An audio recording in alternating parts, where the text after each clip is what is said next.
Bismillahirrahmanirrahim. Assalamualaikum warahmatullahi wabarakatuh. Alhamdulillahirrabbilalamin. Wabihi nasta'in ala umuri dunia waddin. Assalatu wassalamu ala asrofil anbiya'i wal mursalin Sayyidina Muhammadin wa ala alihi wa sahbihi ajmain. Amma ba'du. Puji dan syukur mari kita panjatkan kehadirat Allah Subhanahu wa taala karena atas limpahan rahmat dan ridhonya alhamdulillah kita bisa melaksanakan kembali kegiatan padi atau pesantren digital dalam rangka melaksanakan kegiatan Smart Trend Ramadan tahun 1446 Hijriah atau tahun 2025 Masehi. Tentunya kita semua di sini dalam keadaan sehat walafiat. Selanjutnya salawat dan salam kita haturkan kepada Nabi junjungan alam kita, yakni Nabi Muhammad Shallallahu Alaihi Wasallam. Alhamdulillah kemarin kita telah melaksanakan kegiatan padi di materi yang sama, yaitu materi akhlak. Pada materi akhlak sebelumnya yang dibahas yaitu tentang cerita Ahmad ya kemarin, yaitu cerita Ahmad yang dengan ayahnya, di mana Ahmad itu berjalan-jalan ke sebuah taman ya, itu kemarin sudah diceritakan, di mana itu juga termasuk dalam materi bagaimana seorang anak beradab gitu. Nah, kita ke materi akhlak selanjutnya, namun berbeda, tidak sama seperti kemarin. Ini adalah materi akhlak yang memang sering kalian jumpai di kehidupan sehari-hari, di mana ini juga hal yang sering kalian lakukan.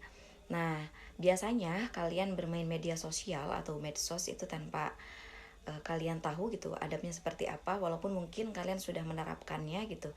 Ada beberapa adab yang memang harus diikuti atau dilaksanakan ketika kita bermedia sosial. Nah, di sini Ibu akan menjelaskan bagaimana adab dalam bersosial media. Baiklah, sebelum kita bahas tentang adab bersosial media, di sini di dalam Quran surat Ar-Rahman surat ke-55 ayat 33 yang berbunyi, a'udzubillahi minasyaitonirrajim, ya ma'sarul jinni wal insi in istata'tum an tanfudhu min aqtaris samawati wal ardi fanfudhu la tanfudhuna illa bisultan. Wahai segenap jin dan manusia, jika kamu mampu menembus atau melintasi penjuru langit dan bumi, maka tembuslah. Kamu tidak akan mampu menembusnya kecuali dengan kekuatan Allah Subhanahu wa taala. Ayat ini menjelaskan bahwasannya manusia tidak bisa lepas daripada takdir atau ketetapan Allah Subhanahu wa taala. Yang kedua, di mana ayat ini juga memotivasi kita supaya kita itu lebih giat lagi dalam menuntut ilmu pengetahuan, apalagi zaman sekarang ya, teknologi sudah sangat berkembang, di mana pada saat ini teknologi itu dalam era keemasan gitu, dalam masa keemasan kalian juga sehari-hari pasti menggunakan teknologi gitu. HP yang selalu kalian pegang atau gawai gitu ya, itu merupakan salah satu daripada bukti kecerdasan teknologi. Nah, jadi kalian kan sehari-hari menggunakan teknologi gitu ya.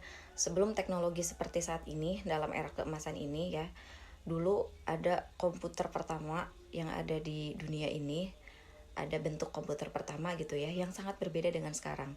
Dimulai dari komputer, terus komputer yang seperti tabung, sampai laptop, sampai sekarang ada telepon genggam atau HP gitu kalau disingkatnya, atau juga bisa disebut dengan gawai gitu. Dulu itu teknologi ya, sebelum maju pesat seperti sekarang, itu pasti ada awal mulanya seperti apa gitu. Handphone zaman dulu itu tidak sama seperti sekarang. Zaman dulu itu handphone besar, berat sekali gitu ya. Dan zaman dulu untuk mengakses informasi itu melalui radio, melalui koran gitu. Kalau sekarang mudah sekali kita untuk mengakses berita ataupun informasi. Tapi di sini ya, adabnya ada di sini. Nah, ketika kita mendapatkan berita gitu ya, berita-berita yang ada di di media sosial, kamu melihat ada satu berita misalkan. Nah, kamu harus pastikan berita tersebut itu kebenarannya seperti apa gitu. Jangan sampai kamu termakan hoax gitu. Nah, makanya di sini ada beberapa adab ketika kita bermain sosial media. Yang pertama, jangan sampai kita menyebarkan berita hoax.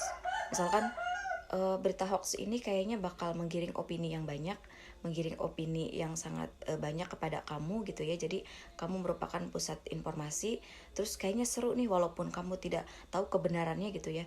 Cuman sepertinya ini kalau tersebarkan seru gitu.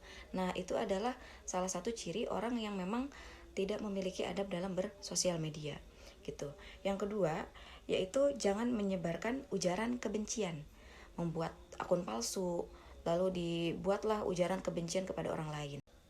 Selanjutnya, jangan menggunakan kata kasar saat berkomunikasi. Ya, misalkan aku udah terbiasa gitu berkomunikasi dengan kata-kata yang seperti ini tapi sama teman kamu. Karena kamu udah kebiasaan sama teman kamu, akhirnya kebawa nih, kamu ngomen sama orang lain gitu ya, berkomentar di postingan orang lain dengan kata kasar gitu. Siapa tahu orang tersebut ternyata tidak bisa seperti itu karena dia bukan teman kamu gitu ya, dan tidak terbiasa diberikan kata-kata kasar. Kepada teman dan kepada siapapun kita tidak boleh berkata-kata kasar dalam berkomunikasi ya. Jadi maksud dari kata kasar itu bukan hanya sekedar mengucapkan kata yang kasar aja gitu. Kata-kata yang kasar lah gitu ya, kalian tahu sendiri gimana contohnya gitu ya. Kalian bisa membedakan mana kata-kata yang baik dan mana kata-kata yang kasar. Bukan hanya sekadar itu juga, tapi kata-kata yang bisa merajuk kepada hal yang seperti pelecehan itu juga ya, hati-hati. Baiklah, mungkin itu adalah beberapa contoh daripada adab yang harus kita lakukan saat bersosial media. Dan yang dicontohkan oleh Ibu tadi adalah sesuatu atau satu hal yang memang jangan sampai kita lakukan ketika kita bersosial media. Tadi ada 3 contoh, dan walaupun hanya sedikit, semoga bisa bermanfaat untuk kalian. Dan nanti untuk lebih lengkapnya insya Allah akan disampaikan ketika Smart Trend secara luring yang insya Allah akan dilaksanakan pada mulai dari tanggal 17.